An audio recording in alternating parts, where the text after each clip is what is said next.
Finally लंबे इंतजार के बाद आरआरबी, एनटीपीसी और ग्रुप डी को लेकर जो हाई पावर कमेटी बैठाई गई थी, इस कमेटी की रिपोर्ट रेलवे मिनिस्ट्री को सौंप दी गई है। ऑफिशियल अश्विनी वैष्णो जी का ऑफिशियल ट्वीट आया, इसके ऊपर बात करेंगे। रिवाइज रिजल्ट के ऊपर बात करेंगे, ग्रुप डी के सिंगल सीबीटी के एग्जाम के ऊपर बात करेंगे और कुछ लोग जो यहाँ पर जोधपुर हाई कोर्ट में पीआईएल दायर करने जा रहे हैं, इसके ऊपर बात करेंगे। क्या हो सकते हैं, क्या क्या पॉसिबिलिटी है यहाँ पर चेंजेस होने को लेकर, इसके ऊपर भी बात करेंगे। अब भी कितने दिन और इंतजार करने होंगे ऑफिशियल नोटिफिकेशन को लेकर, यह भी हम लोग इस वीडियो में जानेंगे। चैनल पर अपने हैं तो चैनल को पहले सब्सक्राइब कर लें, इस वीडियो को अपने दोस्तों के साथ शेयर जरूर करें। अब आते हैं इस नोटिस के ऊपर, इस ट्वीट के ऊपर। तो यहाँ पर ये ट्वीट आप देख सकते हैं, ये ट्वीट आपका ये रहा। यहाँ पर लगभग 3 लाख रिप्रेजेंटेटिव, जितने कैंडिडेट थे 3 लाख लोगों ने यहाँ पर सबमिट किया था अपना कंसर्न, और कमेटी ने इसका विश्लेषण कर लिया है। कुछ ही दिनों में आरआरबी समाधान नोटिफाई कर देगा। तो यहाँ पर एग्जैक्ट डेट तो आपको नहीं बताई गई है कि किस डेट को, पर यहाँ पर एक कुछ दिन बताई गई। तो हो सकते हैं 2-3 दिन, 4 दिन, इससे ज़्यादा डिले नहीं होगा। 3 से 4 दिन के अंदर, यानी 10 मार्च के पहले आपका कंफर्म सब कुछ मिल जाएगा। एनटीपीसी रिवाइज रिजल्ट को लेकर भी अपडेट मिल जाएंगे, एनटीपीसी के एग्जाम डेट को लेकर भी मिल जाएंगे, ग्रुप डी के एग्जाम को लेकर भी आपको ऑफिशियल वेबसाइट के ऊपर इंफॉर्मेशन मिल जाएंगे। यानी 3-4 दिन अभी डिले क्यों हो रहा है? तो यहाँ पर एक चीज़ हमें समझना होगा कि अभी तक सिर्फ ग्रुप डी के एक सीबीटी, एक सिंगल सीबीटी के लेकर ये आरआरबी मिनिस्ट्री ने ये कबूल किया, ठीक है ग्रुप डी में सिंगल सीबीटी एग्जाम लिए जाएंगे। पर अभी तक जो 20 टाइम्स इन कैंडिडेट की बात कही गई थी, ये अभी तक अप्रूव रेलवे मिनिस्ट्री ने कहीं भी कुछ कहा नहीं है कि 20 टाइम्स आपको एग्जैक्ट यूनिक रोल नंबर दिए जाएंगे।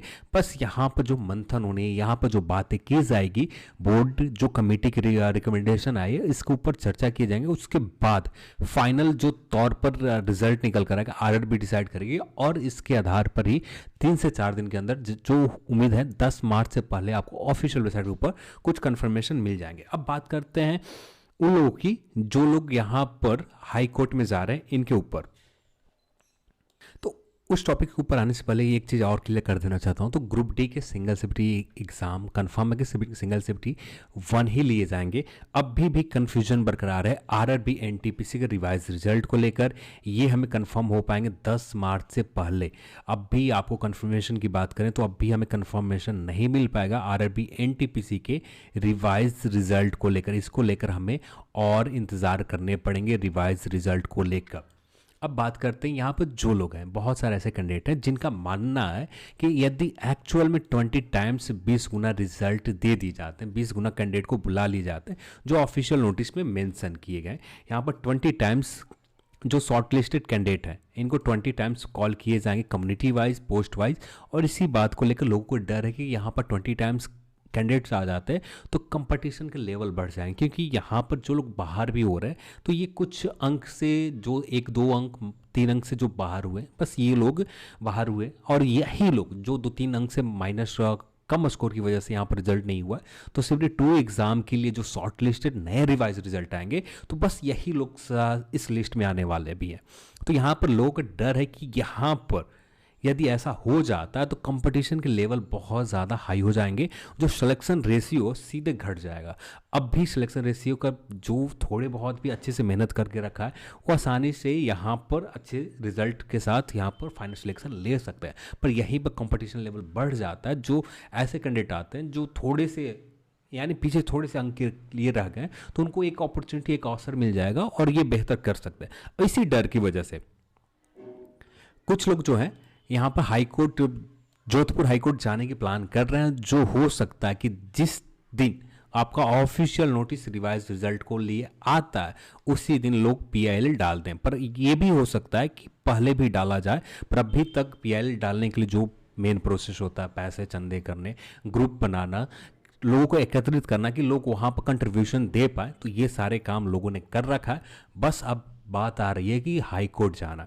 अब यहाँ से क्या निकल कर आता है, यहाँ पर यदि लोग हाई कोर्ट में ही जाते हैं तो इससे सिर्फ एक ही चीज़ होगा, आपका एग्ज़ाम और कुछ दिन के लिए डिले आएंगे, इससे ज़्यादा कुछ नहीं होने वाला। क्योंकि यहाँ पर आप ऑफिशियल नोटिस को आप जिस मेंशन करते हैं, तो इसी ऑफिशियल नोटिस में आप प्रीवियस एग्ज़ाम, जो भी प्रीवियस हाई कोर्ट या सुप्रीम कोर्ट की जजमेंट आपने दिखाई, जितने लोगों ने दिखाया जो रिजल्ट के पक्ष में है, जो शॉर्ट लिस्टेड कैंडिडेट है उनका कहना है कि रिजल्ट सही है। ठीक है, हम लोग मानते हैं कि रिजल्ट सही है, जो पूरी तरह से सही तो नहीं कह सकते, क्योंकि यहाँ पर 20 टाइम्स कम्युनिटी वाइज वैकेंसीज की post notified against RRB as per the merit. तो यहाँ पर रिवाइज रिजल्ट आ भी जाते हैं तो रेलवे के पास 2-3 पॉइंट रहेंगे। फर्स्ट पॉइंट, रेलवे के पास एक क्षेत्राधिकार रहता है कि जो 20 टाइम्स है रिजल्ट आने के पहले थोड़े बहुत चेंजेस किए सकते हैं, और ये ऑफिशियली तौर पर पॉइंट नंबर 10 पॉइंट कुछ में नहीं, मुझे देखना होगा ऑफिशियल नोटिफिकेशन में, सॉरी यहीं पर आपको लिखा हुआ है कि इंक्रीज या डिक्रीज किए जा सकते हैं। यहाँ पर ये राइट हमेशा रेलवे के पास होती है कि हाँ, जैसे आपने ग्रुप डी के एग्जाम में देखा कि ग्रुप डी के जो डॉक्यूमेंट वेरिफिकेशन के लिए बुलाया जाएंगे 1 पॉइंट कुछ 2 टाइम्स कर दिए गए, तो ये चीज़ें ग्रुप डी में भी देखा, तो वहाँ पर भी चेंजेस किए जा रहे हैं और यहाँ पर भी चेंजेस हो रहे हैं, पॉजिटिव चेंजेस है। इससे नेगेटिव इंपैक्ट कुछ नहीं पड़ने वाला। जो पास कैंडिडेट है ये पास ही रहेंगे, इनको फेल तो नहीं किया जा रहा। तो ये जो इंक्रीमेंट होगा यहाँ पर जो भी बढ़ाए जाएंगे पॉजिटिव चेंजेस है कि एक्चुअल में यूनिक कैंडिडेट 20 टाइम्स बुलाए जाएंगे। तो इससे कोई फर्क नहीं पड़ने जा रहा है कि आप हाई कोर्ट में जाए। ठीक है, अब सेकंड पॉइंट के ऊपर आते हैं। फर्स्ट पॉइंट तो यहाँ पर पॉजिटिव चेंजेस को लेकर यहाँ पर रेलवे के पास है कि हाँ, यहाँ पर रेलवे अपने आप को सही कर लेगी। इसके बाद बात करते हैं पोस्ट प्रेफरेंस। तो यहाँ पर जितने भी बड़े बड़े लेवल के एग्जाम होते हैं, जो प्राथमिक लेवल पर एग्जाम मेन एग्जाम होता है, जो सिर्फ प्रीलिम्स क्वालिफाइंग नेचर के एग्जाम होते हैं, जहां पर जांच की जाती है कि हाँ आप इस एग्जाम में बैठने लायक हो या नहीं, वहां पर ऐसा किया जाता है कि जो मेन प्रायोरिटी रखी जाती है पोस्ट प्रेफरेंस को मेन प्रायोरिटी दी जाती है। और यहाँ पर भी ठीक वैसे ही जितने भी एक्स्ट्रा रिजल्ट दिए गए, तो ये एक्स्ट्रा रिजल्ट देकर 20 टाइम्स पूरे किए गए, और यहाँ पर जब पोस्ट प्रायोरिटी का ध्यान रखा जाएगा तब यहाँ पर ये एक्चुअल में 20 टाइम्स यूनिक कैंडिडेट हो जाएंगे। क्योंकि पोस्ट प्रायोरिटी का मतलब यही होता है कि आप यदि मान लेते किसी पोस्ट का, मान लेते सीए का 96 गया, तो 96 का मतलब यही है कि इसके नीचे वाले जितने भी पोस्ट है, क्योंकि सभी जगह सभी एग्जाम के लिए यहाँ पर सेपरेट तो नहीं लिए, ये चीज़ें किए जाएंगे सिर्फ 2 एग्जाम है जहाँ पर सेपरेट सभी चीज़ें के लिए अलग सेपरेट एग्जाम है। तो वहाँ पर ये व्यवस्था की जाएगी कि आपका लेवल 5 के लिए अलग कट ऑफ होंगे, लेवल 3 के लिए अलग कट ऑफ होंगे, लेवल 2 के लिए अलग कट ऑफ होंगे, वहाँ पर ये व्यवस्था की जाएगी। पर यहाँ पर सीए के लिए 96 है, तो इसके नीचे वाले जितने भी पोस्ट हैं आपके स्टेशन मास्टर हो गए, गुड्स गार्ड हो गए, ये सारे क्वालिफाई माने जाते हैं। पोस्ट प्रेफरेंस का मतलब यही, इसलिए पोस्ट प्रेफरेंस ली जाती है। तो यहाँ पर आरआरबी के पास बहुत सारे ऑप्शन है, और आरआरबी जो रिवाइज रिजल्ट लाती है, अब इसका ऑफिशियल कंफर्मेशन हमें 10 मार्च से पहले मिल जाएगा। अब यहाँ पर आरआरबी अपने आप को सही कर लेगी। तो यहाँ पर ज़्यादा से ज़्यादा जो आने वाले CBT2 एग्जाम है, इसके प्रोसेस का आप डिले कर सकते हैं हाई कोर्ट में जाकर, इससे ज़्यादा कुछ नहीं। यदि स्टे लग जाते हैं तो सिर्फ डिले होगा, इससे ज़्यादा आपको कुछ मिलने वाला नहीं है। क्योंकि आरआरबी के पास भी सारे अधिकार सुरक्षित रहते हैं। आरआरबी अपने आप को किस तरह से डिफेंड करना होता है, आपसे बेहतर, आपसे लोगों से ज़्यादा बेहतर वहाँ पर जो एडवोकेट हैं इनके आरआरबी जो अपने आप को डिफेंड करेंगे, तो इनके पास बेहतर लोग हैं। और यहाँ पर नोटिफिकेशन के हिसाब से जो एज पर नोटिफिकेशन जिस बेस के ऊपर आप इस रिजल्ट को लेकर पीआईएल दायर करने जा रहे हैं, उसी बेस के ऊपर आरआरबी अपने आप को सही कर लेगी। और सही करने के बाद फिर से वही चीज़ को आप एक्सेप्ट करेंगे। यहाँ पर आपका सिर्फ पैसा बर्बाद होगा, आपका टाइम बर्बाद होगा। हो सकता है कि थोड़े समय के लिए आप, ठीक है, आप पूरी तरह से कॉन्फिडेंट हैं कि यहाँ पर कुछ गलत होता है, जैसे आप अपने प्रिपरेशन के ऊपर कॉन्फिडेंट रहें कि हाँ रिवाइज रिजल्ट भी आ जाता है, तो इस जो एक्चुअल में 7 लाख कैंडिडेट होंगे उनके बीच में हम 35,000 37,000 कुछ पोस्ट है, 37,000 में हम जगह बना लेंगे। बस आप इसको लेकर कॉन्फिडेंट रहे, ना कि हाई कोर्ट जाना, जोधपुर हाई कोर्ट जाए या कहीं भी किसी भी हाई कोर्ट में कितने भी कैंडिडेट को आप जो एकत्रित कर लें। सिर्फ यही होगा कि आप किसी भी प्रोसेस को डिले ले जा सकते हैं। डिले करने के अलावा और कुछ आप नहीं करने जा रहे हैं, इससे ज़्यादा कुछ इम्पैक्ट नहीं पड़ने वाला।